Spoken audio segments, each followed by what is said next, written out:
Holidays-nale, adu namma GT Holidays da. GT Holidays, South India's #1 travel brand. You know you are special when you're with GT Holidays. ரொம்ப டயர்டா இருக்கு. Take it, date nut bites. Lion Date Nut Bites, Energy Bar. Take it, Lion Date Nut Bites. தினம்தோறும் விளக்கேற்ற நல்ல எண்ணெய், இதயம் நல்லெண்ணெய். இதில் இன்னொரு விஷயம் என்னென்னா, இப்போ தாவேகாவினர் மதுரை பெஞ்ச் வந்துட்டு அணுகியிருக்கிறாங்கங்கிறத பார்க்க முடியுது. அவங்க வந்து சதி இருக்குது அப்படிங்கிறத சொல்லிட்டாங்க, எல்லாம் சொல்லிட்டாங்க. ஆனாலும் இன்னும் விஜய் அவர்கள் வெளியில் வந்து சந்திக்கலை, பத்திரிகையாளர்களை சந்திச்சிருக்கலாம். நேற்று ஏர்போர்ட்டில் வந்து அத்தனை பேர் கேட்குறாங்க, அவர் பாட்டுக்கு போயிட்டாரு அப்படிங்கிற ஒரு குற்றச்சாட்டு திரு விஜய் அவர்கள் வந்து செய்தியாளர்களை சந்திக்காதது சரி.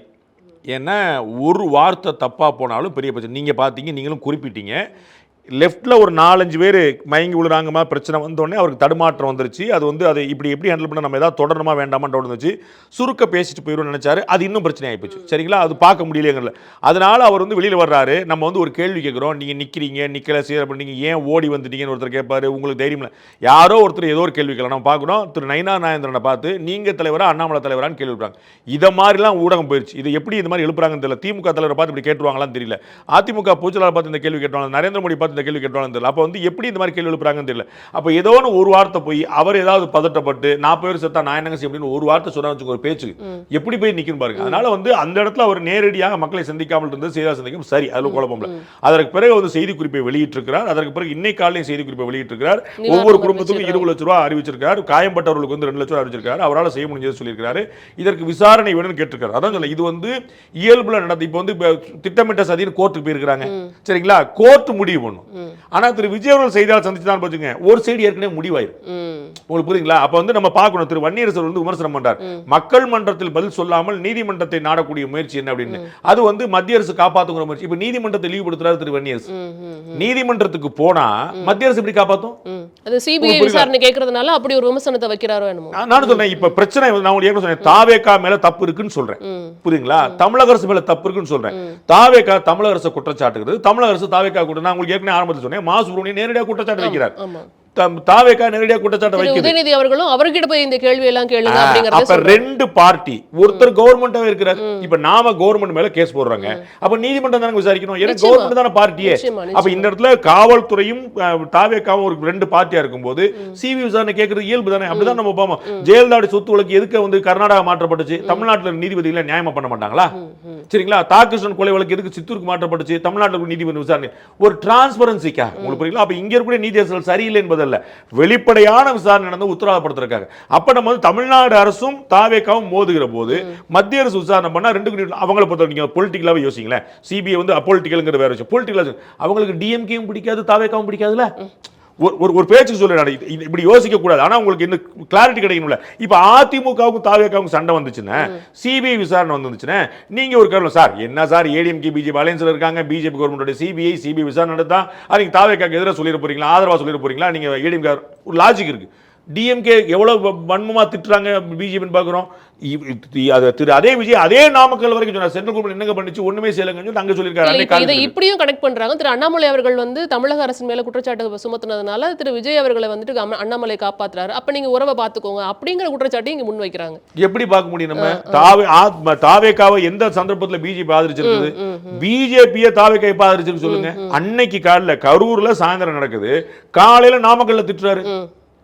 திமுக கூட திமுக பாஜக மறைமுக உறவு வச்சிருக்கு, அதிமுக பாஜக நேரடி உறவு வச்சிருக்கு. அவர் ஆக்சுவலா பாத்தீங்கன்னா நாமக்கல்ல பிஜேபி மட்டும் தான் திட்டுறாரு, அதிமுகவை ஏன் கூட்டணி வச்சு திட்டுறாரு. திமுக மறைமுக ஆக்சுவலா திட்டினது யாரா? பிஜேபி கூட எப்படி கூட்டணி வைக்கலாம்? திமுகவை ஏடிஎம்கேவை பிஜேபி மறைமுக கூட்டணி வச்சிருக்கு திமுக. அப்ப எப்படி ஒட்டுவாங்க? இவர்களுக்கு வந்து தங்களை காப்பாற்றிக் கொள்ள ஆர்வம். அப்ப மடைமாற்ற முயற்சி, உங்களுக்குள்ள உள்கூட்டணி, உங்களுக்குள்ள உள்கூத்து. நான் கேட்கிறேன், இதுல பிரச்சனை யாரு பொறுப்பு எடுக்க முடியும்? தமிழக தானே பொறுப்பு எடுக்க முடியும். தமிழ்நாட்டில் யாராவது ஒரு பையன் அரசு பள்ளியில் படிச்சுட்டு ஒரு 100 மார்க் வாங்கிட்டாங்க, நான் தான் பண்ணேன்னு அமைச்சர் அன்பில் மகேஷ் போய் அப்படி வச்சிருக்காரு. அவருக்கு அந்த ஸ்கூலுக்கு என்ன சம்பந்தம்? அமைச்சர் தானே. அப்ப பொறுப்பு. அப்ப உள்ளூர்ல ஒரு காவல்துறை பிரச்சனை வந்து இந்த மாதிரி ஒரு 40 பேர் இறந்துருக்காங்கன்னா பொறுப்பு கிடையாதா? அப்ப தமிழர் மீது குற்றச்சாட்டு சொல்லப்படும். அப்ப தமிழரசு மேல குற்றச்சாட்டு சொல்றியே தாவேக்காக்கு உனக்கு உள்குத்தானே, என்ன நியாயமற்ற போக்குது? கட்டாயமா தாவேக்கா மீதும் குற்றச்சாட்டு வைக்கப்படணும், தமிழக அரசு மீதும் குற்றச்சாட்டு வைக்கப்படணும்.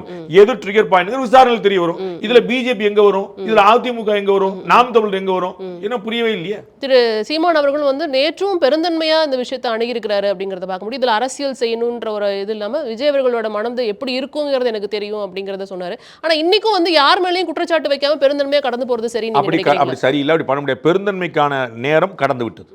நான் ஏற்கனவே முதல்ல குறிப்பிட்டது போல நேற்று சம்பவம் நடந்த உடனே எதை பற்றியும் யோசிக்கக்கூடாது. ஆம்பளையா பொம்பளையா மதமா இனமா குணமா சின்ன குழந்தை எதுவுமே, அந்த உயிரை எப்படியாவது காப்பாற்றுறதுக்கு தூக்கிட்டு ஓடிடணும். அதுதான் காவல்துறை செஞ்சது, அங்குள்ள நண்பர்கள் செஞ்சாங்க, ஆம்பளை செஞ்சாங்க.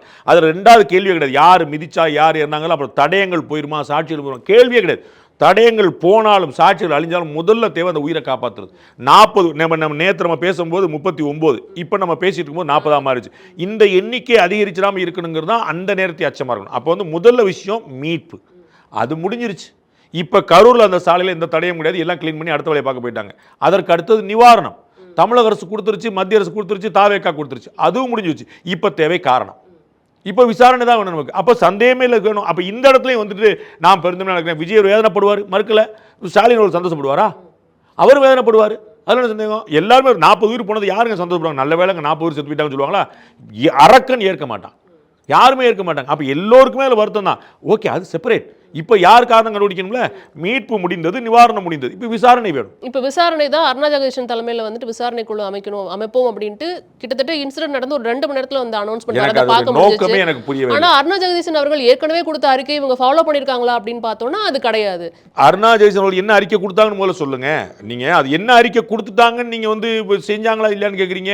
நீங்க ரஜினிகாந்த் அவர்களுக்கு சம்மன் அனுப்பக்கூடியவங்க நீங்க என்ன உருவாக்க முடியும்? ரஜினிகாந்த் அவர்கள் பேட்டி கொடுக்குறாரு. இப்போ நான் வந்து 4 விஷயம் பேசுறேன், நீங்க 4 விஷயம் பேசுறீங்க, உங்களுடைய சோசியல் மீடியா நீங்க 2 ட்வீட் போடுவீங்க, என்னங்க அராஜகமா இருக்குன்னு சொல்லுவீங்க.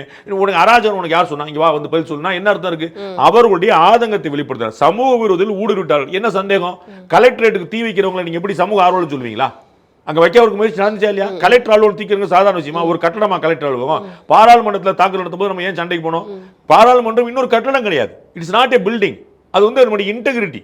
அப்போ அதை பார்க்க நம்ம கலெக்டர் தீ பொறுத்த போனாங்கன்னா சமூக ஊடுருவாமல் எப்படி அங்கே வந்து அவ்வளோ பெரிய வன்முறை நடக்கும்? எவ்வளோ பஸ்ஸுகள், எவ்வளோ குடியிருப்புகள் நிரப்பி வைக்கப்பட்டனவா இல்லையா? எந்த போராளி நியாயமான காரணங்களுக்காக போராடுறவன் ஸ்டெர்லைட்டோடைய ஊழியர் குடியிருப்புகளை போய் நெருப்பு வைப்பான்? அவன் போராட்டக்காரனா இருப்பானா? சமூக ரீதியாக எல்லாமே எப்படி இருப்பான்? அப்ப அதை பத்தி பேச வேண்டாமா? அதை சொன்னதுக்காக ரஜினிகாந்த் சம்பளம், ரஜினிகாந்த் பார்க்க நீங்க வேற முயற்சி பண்ணணும். அதுக்கு வந்து நீங்க இப்படி பண்றீங்க, எனக்கு ஒன்றும் புரியவில்லை. இல்ல, முக்கியமான காவல்துறை தலைவர்கள் மீது குற்றச்சாட்டு வச்சிருந்தாங்க. ஆனா இன்னைக்கு திமுக ஆட்சியில் அவங்க தான் உயர் பதவிகளில் இருக்கிறாங்கிறதுக்காக அதான் நான் சொல்ல வர்றேன். ஆணையம் எந்த ஆணையம் வச்சு? ஜெயலலிதா மேல ஆணையம் வச்சிருந்தாங்க அவருடைய மரணத்துக்கு. சரி, ராஜீவ்காந்தி மரணத்துக்கு ஆணையம் வச்சிருந்தாங்க. எந்த நீங்க பாருங்க, சந்துரு அவர்கள் தலைமையில பள்ளி கல்வியில கலவரம் நடக்காம தடுக்கிறது ஒரு ஆணையம் போடுறாங்க, அது வேற. மத்திய மாநில அரசுகள் பற்றின உறவுக்கு ஒரு கமிட்டி அமைக்கிறாங்க, அது வேற. இது மாதிரியான கமிட்டிகள் வந்து ஒரு பொது பிரச்சனை, எதிர்காலத்தில் நாளைக்கு பிரச்சனை வராமல் பார்க்குறது அப்படிங்கிறது வேற. ஆனால் ஒரு குற்றச்சம்பவம், இட்ஸ் எ கிரைம். நேற்று நடந்த ஒரு குற்றச்சம்பவம், சரிங்களா? அப்போ இதற்கான காரணத்தை விசாரிப்பதற்கு காவல்துறைக்கு அதிகாரம் இருக்கிறது. காவல்துறையிலே இதுக்கு ஸ்பெஷல் பிரான்ச் இருக்குது, சிபிசிஐடின்னு. இல்லை மத்திய அரசுடைய காவல்துறை இருக்குது, சிபிஐன்னு. அப்போ இந்த காவல்துறை விசாரித்து உடனடியாக கைதுகளை மேற்கொள்ள முடியும், உடனடியாக நடவடிக்கை எடுக்க முடியும். காரணம் யாருங்க கண்டுபிடிக்க முடியும்? காவல்துறையில் அலட்சியமாக இருக்காங்க கண்டுபிடிக்க முடியும்னு சொல்லும்போது நீதி விசாரணைக்கு என்ன தேவை வந்துச்சு? இப்போ என்ன முதலமைச்சர் என்ன சொல்லிட்டாரு? நேற்று பிரஸ் மீட் கேட்குறாங்க, சார் அப்படி நடக்குமா அப்படி நடக்குமா? எல்லாம் நீதி அரசுடைய விசாரணைக்கு பிறகு முடியும். அப்போ காவல்துறை அதிகாரியுமே யோசிப்பார்ல, நம்ம குறுக்க போனோம்னா, ஏன்னா அவங்க வந்து ரிட்டையர்ட் ஜஸ்டிஸ், ஸோ அவங்க மரியாதை கொடுக்கணும், ரிட்டையர்டு தான், புரியுங்களா? லீகல் வேல்யூ கிடையாது. ஆனால் அந்த மரியாதை உள்ள இருக்குல்ல, ரிட்டையர்ட் ஜட்ஜஸ் நமக்கு எதுக்குப்பா பார்த்துட்டு. அப்போ இதே காவல் அதிகாரி யார் விசாரணை நடத்தணுமோ, ஐஓ, அவர் வந்து அந்த நீதியரசர் பின்னாடி போயிட்டு இருப்பார். அப்போ இந்த வழக்கு தொய்யுமா தொய்யாதா? அப்போ எதுக்காக இந்த காவல்துறை விசாரணை நடக்கும்போது இதை சிபிசிஐடிக்கு மாற்றுமா சிபிஐக்கு மாற்றுமான்னு யோசிக்காம இவ்வளோ அவசரமாக நீதி விசாரணை போட வேண்டிய அவசியம் என்ன? யார் கேட்டா? இப்போ உங்களுக்கு என்ன, யார் கேட்ட? நீங்கள் என்ன வச்சிருக்கணும் அப்படின்னா, இது போன்ற சம்பவங்கள் இனிமேல் நடக்காமல் இருப்பதற்கு என்ன பண்ணணும்னு கேட்கணும். நீதிமன்றத்துக்கு அது ஹெல்ப் பண்ண மாதிரி இருக்கும். நாளைக்கு இந்த சம்பவம் நடக்கக்கூடாதுங்க தமிழ்நாட்டில் இனிமேல். அப்போ நம்ம வந்து ராத்திரி, இப்போ நம்ம பார்க்கணும், டாஸ்மாகில் வந்து ராத்திரி 10 மணிக்கு மேலே கிடையாது, பகலில் 12 மணிக்கு முன்னாடி கிடையாது, இப்போ 18 வயசு கீழே வைக்கக்கூடாது, இந்த மாதிரி கணக்கு வச்சுக்கூடாது. இதை மாதிரி நீங்கள் கூட்டம் அப்படி போடக்கூடாது, வெளியே வைக்கக்கூடாது, உள்ளரங்கத்தில் நடக்கணும், ஸ்பீக்கர் போட்டுக்கணும், சோசியல் மீடியாவில் கொடுத்துடணும், அலோவ் பண்ணக்கூடாது, குழந்தைகள் அலோவ் பண்ணக்கூடாது. இப்படி நீங்கள் விதி போடுறதுக்கு அருணா ஜெகதீஷன் கமிட்டி வச்சுருங்க, நான் வரவேற்கிறேன். இந்த சம்பவம் நடந்தது எப்படிங்கிறதுக்கு அவங்களுக்கு என்ன சம்பந்தம்? அவங்க சரி கண்டுபிடிச்சிட்டு இவங்க தான் காரணம் என்ன செய்வீங்க? இப்போ ஒரு பேச்சுக்கு நான் சொல்றேன் உங்களுக்கு, விஜய் தான் முழுக்க முழுக்க காரணம் அப்படின்னு அருணா ஜெகதீஷனுடைய நீதியரசருடைய இது கண்டுபிடிச்சிட்டாங்க. என்ன செய்வீங்க? இப்போ அந்த மாவட்ட செயலாளர் மேல வந்து A1 பதிவு பண்ணியிருக்காங்க. அப்புறம் இவர் உஷியானந்த் அவர்கள் மேல A2 பதிவு பண்ணியிருக்காங்க. A3 BNSல போட்டிருக்காங்க. இதுல விஜய் அவர்கள் அவங்க ஏன் சேர்க்கவே இல்லைங்கிற ஒரு ஆதவ கேள்வி அர்ஜுனா சேர்த்திருக்காங்களா? இல்ல எனக்கு தெரிஞ்சும் இல்ல. இல்ல அதுவும் யோசிக்க வேண்டிய விஷயம் தானே. இது ஏன் அவங்க சேர்க்கவே இல்ல? ஏன் சேர்க்கலாம் திரும்ப பாருங்க, காவல்துறையுடைய ப்ரெரோகேட்டிவ் சொன்னா எல்லாமே தான். அதனால A1 இன்னொன்னு பாருங்க, A1 மாவட்ட செயலாளர் போடுறாங்க, A2 ஆனந்த போடுறாங்க, A3 தான் நிர்மல்குமார் போடுறாங்க. புரோட்டோகால் படி கூட இல்லைன்னு சொல்லி சொல்லலாம். இப்படி நம்ம பண்ண முடியாது. அது வந்து என்ன காரணத்தினால அவங்க தான் முடிவு பண்ணும். மற்றும் பலர்னு சேர்த்து போட்டிருக்காங்க. அந்த மற்றும் பலர்ல ஆதவ அர்ஜுனாவும் விஜய் வருவாங்க நமக்கு தெரியாது. நமக்கு தேவை அருணா ஜெகதீசனுடைய ஆணையம் என்ன செய்ய போகுது. சரிங்களா? மற்றும் பலர்னு போட்டதுனால நீங்க நாளைக்கு விஜயை சேர்க்க முடியும், நாளைக்கு நீங்க ஆதவ அர்ஜுனா சேர்க்க முடியும், குற்றப்பத்திரிகை நேரத்தை சேர்க்க முடியும், அடிஷனல் எஃப்ஐஆர் போட முடியும், எஃப்ஐஆர் ஆல்டர் பண்ண முடியும், அடிஷனல் எஃப்ஐஆர் போட முடியும், சார்ஜ் ஷீட் போடும்போது அடிஷனல் சார்ஜ் போட முடியும். அதனால வாய்ப்பு இருக்கு. நமக்கு வந்து அதுல எந்த பதட்டமும் இல்லை. என்னுடைய கேள்வி விஜய் மேல வழக்கு போட்டீங்களா இல்லையாங்கிறது இல்ல. ஆணையம் வச்சு என்ன பண்ண போறீங்க? கரெக்ட். அப்ப அது வந்து இம்மிடியட்டா மாதிரி நிமிஷம் போட்டு என்ன போறீங்க? அதன் மூலமா எவ்வளவு நேரம் வரையும்? நீதியரசு ஆணையத்துக்கு அங்க வந்து ஒரு இடம் கொடுக்கணும், அவங்களுக்கு டிராவலர்ஸ் பங்களா இடம் கொடுக்கணும், கலெக்டர் ஆஃபீஸ்ல இடம் கொடுக்கணும், 4 பேர் சம்பன் பண்ண போகணும். அது பூரா காவல்துறை பண்ணிட்டு இருக்கு. இப்போ ஒரு பேச்சுக்கு நீங்க வந்து ஒரு ஐ விட்னஸா இருக்கிறீங்க, உங்களை நான் வந்து போலீஸ்காரரா கூப்பிடுறேன், உங்களை வந்து கலெக்டர் வந்து வரதுக்கு கூப்பிடுறாங்க, அவர் எங்க போற நான் பார்க்கலங்கன்றுவார். சாமானிய மக்களுடைய உணர்வு உங்களுக்கு புரியுதா இல்லையா?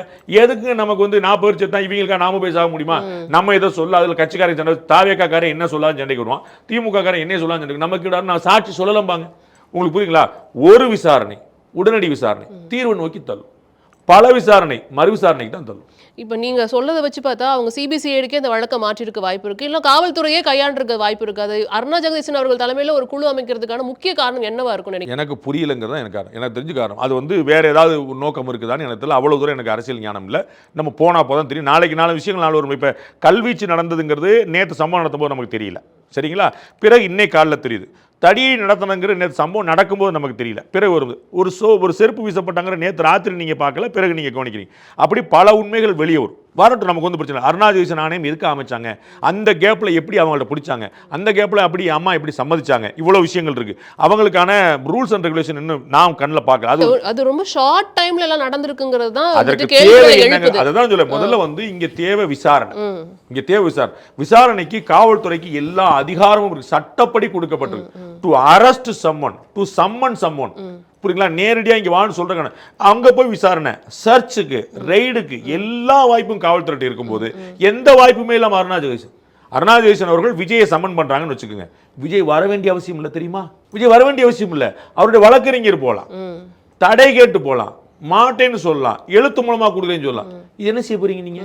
ஆனா காவல்துறை சம்மன் போட்டா வரணும். வரலன்னா போலீஸ்க்கு கோர்ட்டு போய் வாரண்ட் கேட்பாங்க. அப்ப எது மேண்டேட்? அப்ப சம்மன் பண்ணா வர வேணும் அப்படிங்கிற ஒரு மேண்டேட்டா, வரலன்னா வாரண்ட் போடுவாங்க கோர்ட்டு போய் சொல்லி சொன்ன மேண்டேட்டா, எது பைண்டிங்கா இருக்குது? ஆனா அருணா ஜெகதீசன் ஆணையத்துக்கு வந்தானுங்கிற கட்டாயம் கிடையாது. அவங்களுக்கு அரெஸ்ட் பண்ற ரைட்ஸ் இருக்குதா, அவங்களுக்கு கன்ஃபெஷன் வாங்கக்கூடிய ரைட்ஸ் இருக்குதா? ஓகே, அங்க வந்து திரு விஜய் அவர்கள் ஒப்புதல் வாக்கு கொடுத்தார். ஒரு பேச்சுக்கு தான் உதாரணம் சொல்றேன், நான் எந்த உள்நோக்கமும் இல்லாம. வேற ஆதவ அர்ஜுனா வச்சுக்கோங்க, மாவட்ட செயலாளர் வச்சுக்கோங்க. ஒரு பேச்சுக்கு மாவட்ட செயலாளர் வந்து நான் தாங்க தப்பு பண்ணிட்டேன், தலைவருக்கு நல்ல பேர் ஓட்டுன்னு சொல்லிட்டு கூட்டத்தை கிளப்பி விட்டாங்க அப்படின்னு சொல்லி ஒரு ஒப்புக்கிறாரு வச்சுங்க. ஒரு கன்ஃபெஷன் ஸ்டேட்மெண்ட் கொடுக்குறாரு மாவட்ட தாவேக்காவுடைய கருமாவட்ட, நான் தான் எல்லா தப்புக்கும் காரணம் சொன்னா, is there any legal binding தெரிஞ்சுக்கணும். ஒரு பைண்டிங்கும் கிடையாது. காவல்துறை முன்னாடி கொடுக்க போற பழைய 165 செக்ஷன் மாத்திட்டாங்க, அதுக்கே உரிமை கிடையாது, ஒண்ணும் கிடையாது, சரிங்களா? நீதிபதி முன்னாடி கொடுத்த வாக்குமூலம் தான் செல்லும். காவல்துறை மேல தலையில கட்டி தொங்க விட்டு அடிச்சு வாங்கினா கூட செல்லாது. உங்களுக்கு புரியுங்களா? அது சாட்சியங்களையும் தடயங்களையும் சேகரிக்க உதவும். உங்களுக்கு புரியுங்களா? எங்க பேட்டரி ஒளிச்சு வச்சிருக்கீங்க, எங்க கத்தி ஒளிச்சு வச்சிருக்கீங்க, எங்க அருவாள் ஒளிச்சு வச்சாங்க, ரத்தக்கரை எங்க இருந்துச்சு தெரிஞ்சுக்கிறதுக்கு இந்த விசாரணை உதவும். ஆனா அது வந்து நீதிமன்றத்தில் ஏற்கப்படாது, செல்லாது. அப்ப காவல்துறையுடைய விசாரணை வாக்குமூலமே செல்லாது. அப்படிங்கும் போது நீதியரசர்கிட்ட வந்து ஒருத்தர் ஒப்புதல் வாக்குமூலமே கொடுக்குறாரு, நான் தான் சாமி செஞ்சுட்டேன்றாங்க. என்ன வேல்யூ இருக்குதுக்கு? அப்ப லீகல் வேல்யூ இல்லாத ஒரு விஷயத்தை நீங்க விசாரணைக்கு கொடுக்குறீங்க. $1 மில்லியன் கொஸ்டின். நிச்சயமா இது வந்து அடுத்த கட்டத்துல எப்படி நகர போகுதுங்கிறது தெரியல. ஏன்னா இவங்க ஆணையத்துல இருந்து அந்த ரிப்போர்ட்டை பொறுத்து தான் அடுத்த கட்ட நடவடிக்கை எடுக்க போறேங்கிறத சொல்லியிருக்காங்க. நீங்க சொல்லும் போது இன்னும் பல சந்தேகங்கள் எழுப்புது. ஒரு பழைய பழமொழி, சும்மா எதிர்க்கட்சிகள் எல்லாமே எப்பயுமே விமர்சனம் வைப்பாங்க. அது திமுக பண்ணாலும் அதிமுக பண்ணாலும் மாறி மாறி என்னென்ன ஒரு பிரச்சனையை வந்து அப்படியே மூடிடணுமா, என்ன பண்ண ஒன்று தூக்கி கல்ல தூக்கி போடு, இல்லாட்டி வந்து ஆணையத்தை போடுவாங்க. அந்த மாதிரி கொண்டு இதுல எந்த ஏற்கனவே ராஜீவ்காந்தியுடைய மரணம் பற்றின விசாரணை அறிக்கை வந்திருக்கான்னு பாருங்க, சரிங்களா? ஜெயலலிதா அவர்களுடைய மரண அறிக்கையில் வந்து விசாரணையில் என்ன முடிவாக இருக்குன்னு பாருங்க. உங்களுக்கு புரியுங்களா? எந்த ஒரு தீர்வுமே கிடைக்காத ஒரு விஷயத்தில் நீங்கள் என்ன சொல்றீங்க? நீதிமன்றம் பல முறை இந்த ஆணையங்களால் என்ன பலன் கேட்டிருக்கு? ஏன்னா நீதிமன்ற இடத்துல முன்னாள் நீதியரசர்கள் தான் பண்ணுறாங்க. ஆனால் நீதிமன்றத்துக்கு இது என்னங்க பலன்? எவ்வளோ கமிட்டி இருக்குங்க, எவ்வளோ தீர்ப்பு வராமல் இருக்குது, எவ்வளோ முடிவு வராமல் இருக்குது, முடிவில் இம்ப்ளிமெண்டேஷன் வராமல் இருக்குது. என்ன பொறுத்துன்னு யோசிக்கணும்ல. ஏகராஜன் கமிட்டி நீட்டுக்கு போடுறாங்க, அவர் கருத்து கணிப்பு நடத்திட்டு இருக்கிறாரு. மொத்தம் 800 வந்திருக்கு, அதில் வந்து 750 வந்து ஒரு சார் இது கருத்து கணிப்பு கிடையாது, கருத்து கேட்பு, ஒப்பீனியன் போல் கிடையாது, ஒப்பீனியன் கேட்கணும். அப்போ எனக்கு 800 மெயில் வந்துச்சுங்க, 750 மெயில் வந்து நீட் வேண்டாம் இருந்துச்சு. எனக்கு ஒன்றும் புரியலையே. திமுககாரங்க மட்டும் மெயில் போட்டிருந்தாலும் 1.5 கோடி வரணுமே, 1.5 கோடி வரலையே. அப்போ ஆணையங்கள் என்ன செய்யணுங்கிற கேள்வி வரல. அங்கே ஆணையங்களுடைய வேலையே வேற, இங்கே ஆணையங்களுக்கு வேலை இருக்கானே தெரியல. இப்போ அடுத்த கட்டமாக வந்து எதிர்க்கட்சி தலைவர் எடப்பாடி பழனிசாமி அவர்கள் வந்திருந்தாங்க, திரு உதயநிதி அவர்கள் வந்திருந்தது, அதெல்லாம் தொடர்ந்து பார்க்க முடிஞ்சது. இது வந்து அரசாங்கத்து மேலே தான் குற்றச்சாட்டை வந்து சுமத்துறதை பார்க்க முடிஞ்சது. அவரோட ஸ்டாண்டை பற்றி நீங்கள் என்ன நினைக்கிறீங்க சார்?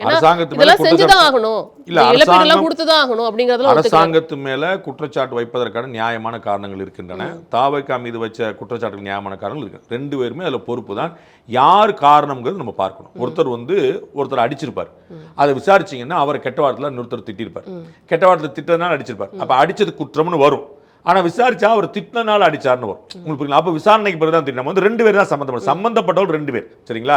இதில் ஒன்று அரசு மீது, இன்னொன்று தாவேகா மீது, 2 பேர் தான் சம்மந்தம். 2ல யாருங்கிற விசாரணை எதிர்க்கட்சி தலைவர் இந்த மாதிரி கேள்விகள் எழுப்பணும்.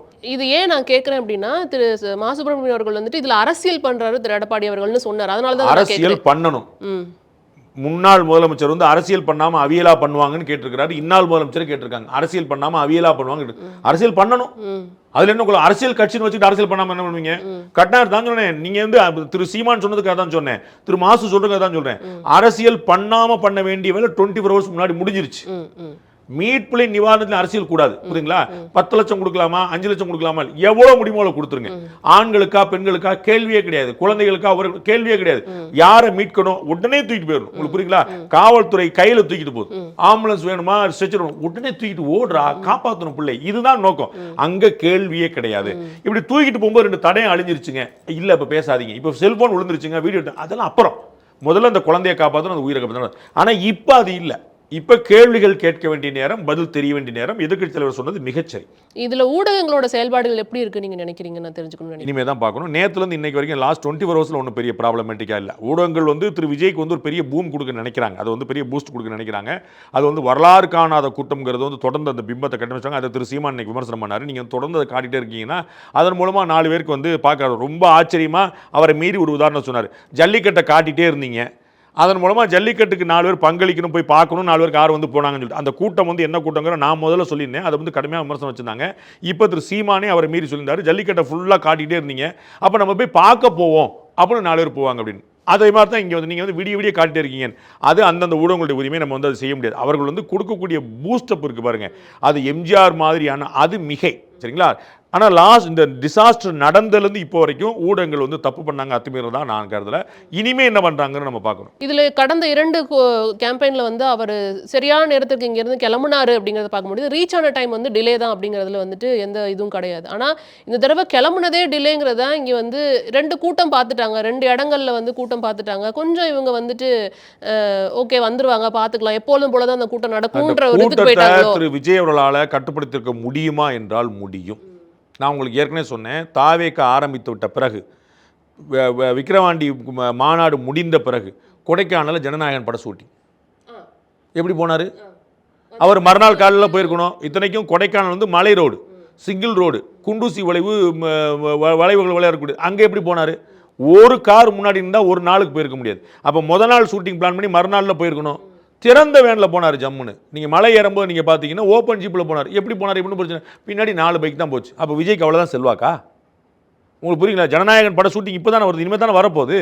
நான் சொல்கிறது அதுக்கு தான் சொன்னேன், மாநாட்டுக்கு பிறகுன்றேன், கட்சி ஆரம்பித்த பிறகுன்றேன். ஆனால் என்ன, முத நாளே அறிவிச்சிட்டாங்க, நாளை கூட்டம் நடக்க இருக்கிறது, நாளைக்கு ஷூட்டிங் நடக்க இருக்கிறது, தலைவர் வர்றாரு, இதே மதுரை ஏர்போர்ட் வழியாக தான், யாரும் வர வேண்டான்ட்டாங்க, வரல, அவ்வளோதான். அப்போ 12 மணிக்கு வந்தால் போதும், 3 மணிக்கு வந்தால் போதும் ஆர்கனைஸ் பண்ணுறாங்க. நம்ம பார்க்குறோம், உங்களுக்கு 11 மணிக்கு வந்தாங்க, அத்தனை பேர் வந்தாங்க. இதுலேயுமே நான் பார்த்தேன், இந்த 407 குட்டியானை மாதிரியான விஷயங்கள்ல நிறைய பெண்கள்லாம் ஏறி வந்தாங்க. அப்போ யாரோ ஆர்கனைஸ் பண்ணுறாங்க, 10 பேராக கிளம்பி வர்றாங்க, சந்தோஷம். அப்போ எத்தனை மணிக்கு அங்கே இருந்தால் போதும் சொல்லியிருக்கலாம்ல. தலைவர் அங்கே 7 மணிக்கு தான் வர போகிறாரு, 5 மணிக்கு அங்கே கூட்டம் இருக்கிற மாதிரி பாருங்கப்பா, 3 மணிக்கு வந்திருப்பான், ஒன்றும் பிரச்சனை. நான் சொல்ல 7 மணிக்கு வரப்போறாரு, 5 மணிக்குன்னு சொல்லியிருக்கீங்க, 3 மணிக்கு வந்துட்டான். ஒன்றும் பிரச்சனை இல்லை. 4 மணி நேரத்தில் 3 மணிக்கு வந்தவங்க 7 மணிக்கு கூட்டம் முடிஞ்சிருக்கு, பிரச்சனை இல்லாமல் போயிருக்கும்.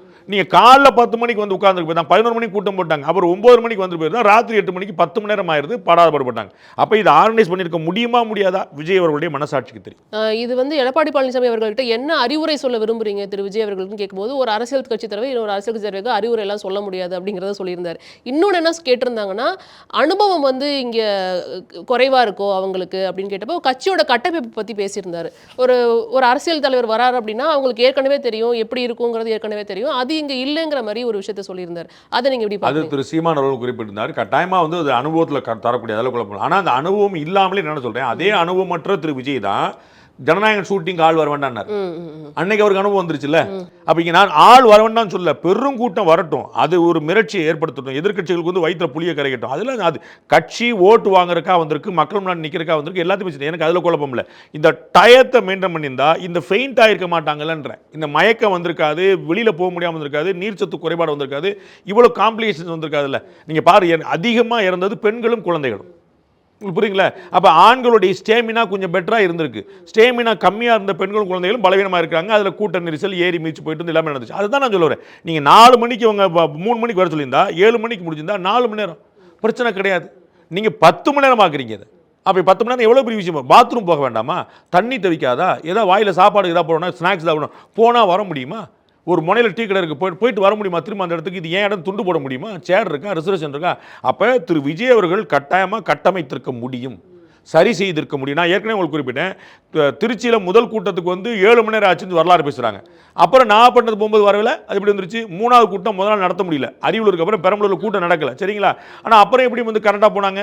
அப்போ இப்பயே பார்த்தீங்கன்னா நாமக்கல்ல முசிறிக்கு முன்னாடியே 20 கிலோமீட்டர் முன்னாடி வந்து வேன் ஏறிட்டாங்க. அதை நீங்கள் வந்து சிட்டிக்குள்ளே போய் வண்டி வேண்டியதானே? எந்த காரில் போகிறான்னு ஏன் தெரிய வேண்டியிருக்கு உங்களுக்கு? நீங்கள் கார் மாற்ற முடியல, 2 கார் 3 கார் ஒரே மாதிரி போதில்ல. இவர் வந்து சைக்கிளில் ஓட்டு போட போனார்ல, இவர் வந்து சின்ன காரில் ஏறி போயிருக்கிறார்ல, பல மாதம். அதில் ஒன்றும் குழப்பம் இல்லை. நீங்கள் 2 வண்டி மாதிரி போயிருங்க, அவ்வளோதானே கிடச்சி. அங்கே போயிட்டு பக்கத்தில் ஒரு 2 கிலோமீட்டர் 5 கிலோமீட்டர் முன்னாடி போய்க்கிங்க, எவ்வளோ விஷயங்கள் வாய்ப்பு இருக்குது. முதல் நாள் நைட்டு ஃப்ரெண்டு வீட்டில் தங்கிங்க. அங்கே ஊரில் உங்களுக்கு நாமக்கல்ல உங்களுக்கு வீடு கொடுக்க மாட்டாங்களா? பங்களா கொடுப்பாங்க. அப்போ 150 வாய்ப்பு. நான் அவரை சிரமப்பட சொல்ல, புரியுங்களா? அவர் எப்படி பண்ணுங்கிற நான் சொல்ல, ஆனால் வாய்ப்புகள் இருக்குன்னு நான் சொல்ல வரேன். நாளைக்கு 27,000 பேரை ஒரு திருமுனையில் எடப்பாடி பழனிசாமி மேலே கூட்ட முடியாதா? உங்களுக்கு இதே கரூரில் இருக்கக்கூடிய எம்ஆர் விஜயபாஸ்கர் கூட்டிடுவார். கரூரில் மட்டும் 27,000 பேர் கூட்டுவாங்கன்னா எம்ஆர் விஜயபாஸ்கர் கூட்டிடுவார். அது ஒரு பெரிய வித்தையா? அப்போ அவங்க ஆர்கனைஸ் பண்ணுறாங்க, இங்கே எவ்வளோ சரியாக இருந்தால் போதும், இவ்வளோ போதும். அதுதான் கட்டமைப்பு பற்றி சொல்கிறார். அப்போ திரு விஜய் அவர்கள் இந்த கூட்டங்களை ஸ்ட்ரீம் லைன் பண்ணணும். நான் குறைக்க சொல்லலை. நீங்கள் 27,000 பேர் கூட்டம் 40,000 பேர் அடுத்த கூட்டத்துக்கு கூட்டாங்க. அடுத்த கூட்டத்துக்கு 40,000 பேருக்கு ஒன்றுமே பிரச்சனை இல்லை. ஆனால் எங்கே வைக்கணும், எப்போ வைக்கணும், நம்ம எப்போ ரீச் இதை நீங்கள் ஷெட்யூல் பண்ணிக்கங்க. உங்களுடைய பேச்சு வந்து அனல் தெரிக்க போகுது, எதிர்க்க கூட்டம் ஆர்ப்பரிக்க போகுது, பரம சந்தோஷம், எல்லாரும் பத்திரமா வீட்டுக்கு போக போகிறாங்க. இந்த முட்டுச்சந்தில் நீங்கள் ஒரு கூட்டத்தை போட்டு அதில் கூட்டத்தை இந்த ட்ரோன் ஷாட் நீங்கள் எங்கே வேணாலும் நிற்கும்ல. விக்கிரவாண்டி வீசாலையில் கூட்டம் கம்மி நேரம் சொன்னாங்களா? மதுரையில் கூட்டம் கம்மி நேரம் சொன்னாங்களா? ரெண்டும் தனித்திரல் தானே. கூட்டம் கம்மி நேரம் சொல்லலையே. திரு செந்தில் பாலாஜி அவர்களுடைய அந்த ஏரியா, கரூர் ஏரியா முப்பெரும் விழா நடந்திருக்கு, அதனால கூட்டம் கூட்டணும்ன்ற ஒரு முனைப்புல இது பண்ணிட்டாங்களோ? அதே கரூர்ல நீங்க போடலாம்லங்க. கரூர்ல தான் நான் அவுட்டர் போட சொல்றேன். கரூர்ல நீங்க வந்து பஜார்ல தான் போடுவேன்னு ஏன் கிளம்புறீங்கன்னு நான் கேட்கிறேன். அது காவல்துறையால் அனுமதிக்கப்பட்ட இடம் தான். கம்யூனிஸ்ட் கட்சியில இருந்து பெரிய திடல்ல வந்து நீங்க பண்ணலாங்கிற ஒரு இதையும் கொடுத்துருக்காங்க, இதையும் கொடுத்துருக்காங்க. அதான் சொல்றேன், கம்யூனிஸ்ட் கட்சிக்கு வந்து பாவம், அவங்களுக்கு இந்த திருமுனை போதுமானது. ஆனா விஜய் போன்ற கட்சிகளுக்கு திருமுனை போதாது. அவ்வளவுதான் நான் சொல்றேன். பெருங்கூட்டம் கூட்டுதுல நீங்க வந்து அந்த சிட்டிக்குள்ளதான் பண்ணுங்கிற அவசியம் இல்லைன்ற. இந்த கூட்டம் நீங்க பாருங்க, 7 மணி நேரமா காத்திருந்த கூட்டம் ஒரு 4 கிலோமீட்டர் தள்ளி வந்திருக்காதா? நீங்க 7 மணி நேரமா அங்க கூட்டம் நிக்குது. உங்களுக்கு தெரியும் அந்த கூட்டத்துல 70% ஏதோ ஒரு வாகனத்துல வந்திருப்பாங்க, ஒரு 30% அக்கம் பக்கத்தில் நடந்து வந்திருப்பாங்க. 70% பைக்ல, கார்ல, 2 வீலர்ல, 4 வீலர்ல 407 எடுத்துட்டு இங்கேயோ எடுத்துப்பாங்க. அப்ப இங்க வந்தவங்க இன்னொரு 100 அடி தள்ளிட்டு போயிறாங்க, அவ்வளவுதானே. வந்துட போறாங்க, அங்க ஒன்றும் பிரச்சனை இல்லை. அப்ப எல்லாருக்கும் பத்திரமா இல்லை. நீங்க அந்த முட்டுச்சந்தில் நடத்தி என்னத்தை கூட்டம் காட்ட போறீங்கன்ற. if I'm not wrong, சென்னையில் வந்து அவுட்டரில் வந்து வட சென்னை பக்கத்தில் தங்க சாலைன்னு ஒன்று இருக்குது. ரொம்ப சின்ன சந்து, கூட்டங்கள்லாம் சேஃபாக இருக்குன்னு அங்கே போட்டுருவாங்க. ஏன்னா அங்கே ஒரு 500 பேர் கூட்டினா கூட்டம் மாதிரி தெரியும், பயங்கரமான கூட்டமாக இருக்கும். அப்போ ஒரு நல்ல வேலைக்கு நம்ம 1000 பேர் வந்தாங்கன்னா கூட்டம்லாம் நிற்போம், வீடு சைடெலாம் நிற்பாங்க, பெருங்கூட்டம். அந்த மாதிரி சின்னதாக போட்டால் ஒன்றும் பிரச்சனை இல்லை. அப்போ இப்படி காட்ட போகிறல, உங்களுக்கு கூட்டம் காட்டணும், வாங்க வெளியே போடுவோம். என்னப்பா மாநாடு மாதிரி ஒவ்வொரு கூட்டம் நடக்குன்னு சொல்லுவோம். உங்களுக்கு புரியுங்களா? கூட்டம் மாநாடு மாதிரி இருந்தால் பெருசு தானங்க. மாநாடு கூட்டமாக போகக்கூடாதுல்ல. கூட்டம் மாநாடு இருந்தால் ஒவ்வொன்றும் பெரிய. நான் சொல்ல இதே கூட்டத்தை கூட்டுங்கன்றேன், இதே கூட்டத்தை இதே சொல்லுபடியே போங்கன்றேன். நீங்கள் கூட்டத்தை குறைச்சிட்டு நீங்கள் தமிழ்நாடு முழுக்க 1 மாதத்துக்கு ஒன்றுலாம் போக சொல்ல. நான் கூட்டத்தை குறைக்க சொல்ல, எண்ணிக்கையை குறைக்க சொல்ல. அவருடைய கூட்டங்கள் எண்ணிக்கையும் குறைக்க சொல்ல, வர்ற கூட்டத்துடைய எண்ணிக்கையும் குறைக்க சொல்ல. ஆனால் எங்கங்கிறத மாற்றுங்க, எத்தனை மணிங்கிறத மாற்றுங்க, நீங்கள் எப்போ வரீங்கிறது மாற்றுங்க. அப்போ இந்த விமர்சனத்தை வந்து வைக்கிறாங்களா, அங்கே இருக்கிற மக்களே வைக்கிறாங்க, இந்த மாதிரி ஒரு இடத்துல வந்து பெர்மிஷன் கொடுத்துருக்க கூடாது, அவங்க கேட்ட இடம் வேற இவங்க கொடுத்த இடம் வேற அப்படிங்கிற விமர்சனங்கள் எல்லாம் கேட்ட இடத்தை விட கொடுத்த இடம் பெருசு. இது வந்து நிதர்சனம். கொடுத்த இடம் தான் இதற்காகவே வைக்கப்பட்டிருக்கக்கூடிய இடம். நம்ம சென்னையில நீங்க பாத்தீங்கன்னா திமுகவுக்கு வந்து ரவுண்டானா கொடுத்தாங்க, அதிமுகவுக்கும் தாவேக்காக்கும் இந்த இடம் கொடுத்திருக்காங்க, அதிமுக சேர்ந்தவரே சொல்லிருக்காங்க. ரவுண்டானால இருந்து அவுட்டர்ல கொடுத்தாங்க, அப்படியே அந்த சைடு அதர் சைடு. சரி, இன்பதுரை அவர்கள் வந்து சொல்லிருக்கிறத பார்க்க முடிஞ்சது. ரவுண்டானால தான் நாங்க கேட்டோம், திமுகவுக்கு மட்டும் அங்க பர்மிஷன் கொடுத்தீங்க, அதிமுகவுக்கும் தாவேக்காக்கும் இங்க பர்மிஷன் கொடுத்திருக்கீங்கன்னு ட்வீட் போட்டிருக்காரு. டிஜிபி என்ன சொல்றாரு, இதுதான் அனுமதிக்கப்பட்ட இடம். நீங்க சென்னையில பாத்தீங்கன்னா நீங்க வந்து வள்ளூர் கோட்டத்துல ஆர்ப்பாட்டம் தான் அனுமதிப்பாங்க, நீங்க வந்து எல்ஐசி முன்னாடி கடை கொடுக்க மாட்டாங்க. சரிங்களா? அந்தந்த துறையில் உள்ள போற நீங்க ஏடிஎம் இருந்து ஒரு ஆர்ப்பாட்டம் நடத்த போறீங்கன்னு சொன்னா சென்னையில எங்கேயுமே அனுமதி கிடைக்காது, வள்ளூர் கோட்டத்தில் மட்டும் தான் கிடைக்கும். அது அனுமதிக்கப்பட்ட இடம். அப்படி அனுமதிக்கப்பட்ட இடம் வந்து அங்கதான். மாநாடு நடத்துறவங்க உங்களுக்கு ஏற்கனவே 30 விழாங்கிற ஒரு மாநாடு டைப். சரிங்களா? அதுக்கு அவங்க அவுட்டர்ல இடம் கேட்கறாங்க, அது வந்து இன்னொரு வண்டி எல்லாம் பார்க் பண்ணாரு, அந்த இடத்துல கொடுத்தாங்க, அது ஒன்றும் பிரச்சனை இல்லை. அதே மாதிரி இவர் கேட்டாருன்னா யாருமே தடுக்க போறல, சந்தோஷமா கொடுத்துருப்பாங்க. சரிங்களா? இவர் பொதுக்கூட்டம்னு இவர் கேட்ட இடம் வேற. அங்க வந்து இன்னும் அவர் வந்து டிஜிபி சொல்றாரு, அங்க உள்ள கமிஷனர் சொல்லியிருக்காங்க, அந்த இடம் வந்து நெருக்கடியான இடம் அவர்கள் கேட்டதை விட. சரிங்களா? அப்போ இந்த இடம் அதோட பெருசு கம்பேர்டுல. அதனால 24 10,000 பேர் கேட்டிருந்தாங்க, 24 அகாமடேட் பண்ணியிருக்காங்க. 27,000 பேர் அகாமடேட் பண்ணது இல்லை பிரச்சனை. நல்லா 27,000 பேர் இல்லை பிரச்சனை. பிரச்சனை முன்கூட்டியே வந்தது, முன்கூட்டியே அனுமதித்தது, முன்கூட்டியே ட்வீட் போட்டது, அந்த கூட்டம் நிலை குலைந்து அலைபாய்ந்தது. இதுதான் அங்கே பிரச்சனை. 27,000 பேர் இப்பயும் தாங்கும். புரியுங்களா? அதில் பிரச்சனை இல்லை. அந்த ஏன் நிலை குலைந்தது கூட்டங்கிறத விசாரிக்க வேண்டிய விஷயம். இங்கே டைவர்ஷன் ஆயிடுச்சு. திரு செந்தில் பாலாஜி அவர்கள் வந்து கரூரில் வந்து அவர் பேசினது இது பார்க்க முடிஞ்சது. அவர் எப்படிலாம் பேசினாரு, அந்த பாடலெல்லாம் பாடி வந்துட்டு செந்தில் பாலாஜி அவர்களை வந்து நேரடியாக வந்துட்டு ஒரு இங்கே வந்து விமர்சனம் செஞ்சாருங்கிறத பார்க்க முடியுது. ஆனால் அதை பற்றி விமர்சனங்கள் இப்போ இல்லை ஊடகத்தில். இது வந்து டைவர்ட் ஆயிடுச்சு இந்த இஷ்யூனால. டு டைவர்ட் திஸ் இந்த பாலிடிக்ஸ் நடந்ததா அப்படின்னு கேட்குறாங்க. அது வந்து நம்ம அது விசாரிக்க வேண்டிய. நான் ஏற்கனவே சொன்னேன், செந்தில் பாலாஜி அவர்களை வந்து நம்ம வந்து அதெல்லாம் கிடையாதுங்கன்னு சொல்லிட முடியாது. ஏன்னா லோக்கல் கார் highly influenced personality. Supreme court பேசுதுங்க, இவ்வளவு பெரிய இன்ஃப்ளூயன்ஸ் பர்சனா நீங்க மினிஸ்டர் வச்சிருக்கீங்க, என்னங்க நினைச்சிட்டு இருக்கீங்க? சுப்ரீம் கோர்ட் கேக்குது. எல்லாருக்கும் தெரிஞ்சிருக்கு அவருடைய இன்ஃப்ளூயன்ஸ் என்ன அப்படிங்கிறது. அதுல குழப்பம் இல்லை. ஆனா அவருக்கு ஏதாவது ரோல் இருக்கான்னு நாம உட்காந்து பேச முடியாதுல்ல, அது நியாயம் இருக்காதுல்ல. அப்ப நீதிமன்றம் தான் விசாரணை வந்து எல்லா வாய்ப்புகளும் தடியடி நடத்தப்பட்ட சதியா, மின்வெட்டு சதியா, கல்வீச்சு செய்தது யார், இதெல்லாம் விசாரிக்க வேண்டிய விஷயம் தான். 3 மணிக்கு முன்னாடி வந்து அனுமதிச்சது யார், காவல்துறை செயல், அதையும் விசாரிக்கணும்ல. ஏன் வந்து அவர் வந்து 7 மணிக்கு வந்தார், ஏன் 11 மணிக்கு ட்வீட் போட்டார், இது எல்லாமே விசாரணைக்கு உட்படுத்தப்பட்ட விஷயங்கள். செந்தில் பாலாஜிக்கு தொடர்பு இருக்குதா இல்லையாங்கிறத விசாரணை அமைப்புகள் முடிவு பண்ணுமே தவிர பாண்டேவோ நீங்களும் அல்ல. நிச்சயமாக இதுல வந்து திரு விஜய் அவர்களோட நடவடிக்கை அடுத்த கட்டம் என்னவா இருக்கும்? ஏன்னா அவர்கிட்ட பல்வேறு எதிர்பார்ப்புகள் அவர் கட்சியை சேர்ந்தவர்கள் மத்தியிலே இருக்கிறத பார்க்க முடியும். கொஞ்ச நாளைக்கு இதை ஒத்தி வைப்பாரு. இதை வந்து அக்டோபர் மாத இறுதியில் அவருடைய கூட்டங்கள் திரும்ப ஆரம்பிக்கும்னு நினைக்கிறேன். அந்த அக்டோபர் மாதம் முழுக்க விட்டுட்டு அந்த இறுதியில் வந்து ஆரம்பிக்கலாம். அது அங்கீகரிக்கப்பட்ட அது மாதிரி வெளியில் இருக்கக்கூடிய மனைகளில், பெரிய இடங்களில், கால் இடங்களில் கூட்டம் நடத்தக்கூடியதாக இருக்கும்.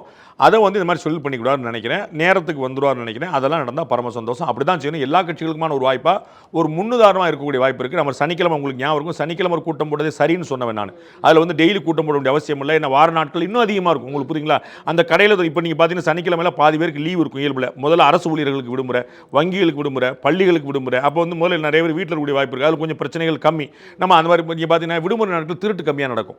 உங்களுக்கு புரியுங்களா? ஏன்னா வீட்டில் ஆள் இருப்பாங்க. இதெல்லாம் இயல்பு. விடுமுறை நாட்கள் ஆக்சிடென்ட் கம்மியாக நடக்கும், வீட்டில் ஆள் இருப்பாங்க. விடுமுறை நாட்களில் தற்கொலை கம்மியாக நடக்கும், ஏன்னா வீட்டில் ஆள் இருப்பாங்க. உங்களுக்கு புரியுங்களா? இது பல விஷயங்கள், இதெல்லாம் ப்ரூவன் டேட்டா. அப்போ அந்த மாதிரி இருந்துச்சுன்னா ஒன்றும் பிரச்சனை கிடையாது. அப்போ வந்து இந்த இடத்துல ஆட்கள் கூட்டம் அதிகமாக இருக்கும். வேடிக்கை பார்க்க வந்தவங்க, ஸ்டாரை பார்க்க வந்தவங்க. அப்போ ஒரு விடுமுறை நாட்களில் வந்து கூட்டம் வைக்கிறது ரொம்ப சரி. இப்போ தேவை என்னென்னா சனிக்கிழமை இல்லை, ஊருக்குள்ளே வச்சது பிரச்சனை. அப்போ ஒரு மாதம் அவர் ரீஸ்ட்ரக்சர் பண்ணிவிட்டு எங்கெங்கே போகலாம், இதே சனிக்கிழமையில் அவர் கூட்டம் தொடரலாம். 2 கூட்டத்தை குறைச்சாரு, 3 கூட்டமாக மாற்றலாம். அதற்கான நல்ல வாய்ப்பு இருக்குது.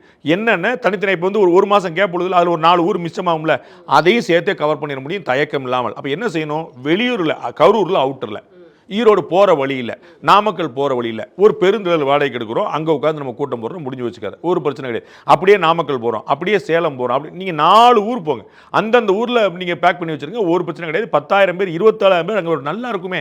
27,000 பேர் ஒரு சதுரத்துக்கு வந்தாங்கன்னா ஈஸி க்ரௌடாக இருக்காதுல்ல. நீங்கள் ட்ரோனில் போட்டாலும் வலுவாக தானே இருக்கும், அதில் வந்து ஒன்று குழப்பம் இல்லையே. அங்கே போட்டால் மக்கள் வருவதும் போவதும் ஈஸியாக இருக்கும், இவரே வருவதும் போவதும் ஈஸியாக இருக்கும். நீங்கள் வந்து அடுத்த கட்ட நடவடிக்கையை பற்றி சொல்கிறீங்க. இப்போ அவங்களோட எதிர்பார்ப்பு என்னவா இருக்குன்னா, நேற்று கரூரை விட்டு அவர் ஏன் போனார், நீங்க செய்தியாளர் சந்திக்காம இருக்கிறது கரெக்ட் தான் அப்படிங்கறத சொன்னீங்க. அங்க வந்து பாத்துக்கணும், அந்த குடும்பத்தினருக்கு வந்து ஆறுதல் சொல்லியிருக்கணும், வீடியோ போட்டுக்கணும் அப்படிங்கிற மாதிரி பேசுறாங்க. நான் கேள்விப்பட்டது வந்து திரு விஜய் அவர்கள் அங்க இருக்க விரும்பினார். அவருடைய நிர்வாகிகளும் நலம் விரும்பி இப்போ இருப்பது நல்லது இல்லைன்னு சொல்லியிருக்கிறாங்க. அவர் திருச்சியிலேயே தங்கிக்கிறேன்னு சொல்லியிருக்காரு, அதுவும் வேணாம்னு சொல்லியிருக்காங்க. சென்னை வந்த பிறகு திரும்ப நான் போகிறேன்னு சொல்லியிருக்கிறார். நான் கேள்விப்பட்டது ஃபர்ஸ்ட் ஹேண்ட் இன்ஃபர்மேஷன், உள்ள கொஞ்சம் தெரிஞ்சவர்கள் சொன்னது. சென்னைக்கு வந்த பிறகு திரும்ப நான் போகிறேன்னு இருக்கார். இல்லைன்னு இருக்காங்க, அனுமதி கேட்கணுன்னு இருக்காங்க. திரும்ப காவல்துறை செயல் விசாரிக்கும் போது இல்லைங்க பெர்மிஷன் கேட்கணும் திரும்ப இருக்காங்க. இல்லை எல்லா தலைவரும் போகிறாங்க, இல்லை சார் நீங்கள் போனால் சென்சிட்டிவ் ஆயிரும், நம்ம வந்து கேட்கணும் அப்படின்னு சொன்னால் திருப்பி அதுக்கு கேளுங்கன்னு இருக்கார். So he tried to come back. அது வந்து அவர் வந்து அப்படி கல்லஞ்சமாக இருப்பார் நான் நிச்சயமாக நினைக்கல. எனக்கு வந்து அதில் ஒரு பொட்டு கூட எனக்கு அப்படி தோணவே இல்லை. அது வந்து கட்டாயமாக பெரிய தோணும். ஏன்னா வந்தவர்கள் அத்தனை பேருமே அவருக்காக உயிர் கொடுத்தவர் ஆக்சுவலி சொல்ல போனால், சரிங்களா? அதில் வந்து குழப்பமே இல்லை. அவரை பார்க்க வந்தவங்க அவருடைய ரசிகர்கள் தொண்டர்கள் 1-2 பேர் பொதுமக்களாக இருந்திருக்கலாம், கட்சி தொடர்பு. ஆனால் எல்லாரும் அவரை பார்க்க வந்தவங்களும் எந்த செகண்ட் தாட் கிடையாது. யாரும் நான் ரோட்டில் போயிட்டு இருந்தேங்க திடீர்னு ஒருத்தர் வந்து அடிச்சு போயிட்டாருங்கிறது இல்லை. எல்லாரும் விஜயை பார்க்க வந்து உயிரிழந்தவர்கள் தான். அப்போ அவருக்கு அந்த எண்ணம் இருக்குது, அதுதான் நான் கேள்விப்பட்டேன். ஆனால் இந்த சிச்சுவேஷன் ரொம்ப எமோஷன் பீக்காக இருந்தனால மணிப்பூருக்கு வந்து உடனடியாக பிரதமர் போகல, புரியுங்களா? இப்போ போனார். ஏன் போல இல்லாமல் நான் வந்து சொன்னேன், நான் அப்பயே சொன்னேன், அதே தான் இங்கே சொல்கிறேன். நீங்கள் வந்து பிரதமருக்கு வேற சொல்லிட்டு நான் விஜய்க்கு வேற சொல்கிறேன் இல்லை, அதுதான் சொல்கிறேன். பிரதமர் உடனடியாக மணிப்பூர் போகாமல் இருந்து சரி. ஏன்னா எமோஷன் பீக்காக இருக்கும்போது ஒருத்தர் கல்லடிச்சா அது வந்து இன்டர்நேஷனல் நியூஸ் ஆப்பு. இப்போ வந்து திரு விஜயை பார்த்து ஒருத்தர் ஒன்னால தானப்பா உயிர் போச்சுன்னு ஒருத்தர் சொல்லிட்டான்னு வச்சுங்க, அது வந்து மனதை உடைச்சிரும், இதயத்தை பிளந்துரும். அதனால் வந்து இப்போ வந்து ஒரு டைலூட் பண்ணிட்டு போகிற சரி தான். But I know very strongly he was willing to come. அவர் வந்து நேற்றே தொடர விரும்பினார், இன்று திரும்ப வர விரும்பினார். நலம் விரும்பிகள் நிர்வாகிகள் தடுத்துட்டாங்க, வேண்டாம் வேற ரசாபாசமாக நம்ம பேசணும். போலீஸும் அப்படி தான் அட்வைஸ் பண்ணியிருக்குன்னு that is what I was told. அடுத்தடுத்த கட்டங்களுக்கு பிறகு ஒரு நேர்காணலை சந்திக்கலாம் சார். நன்றி.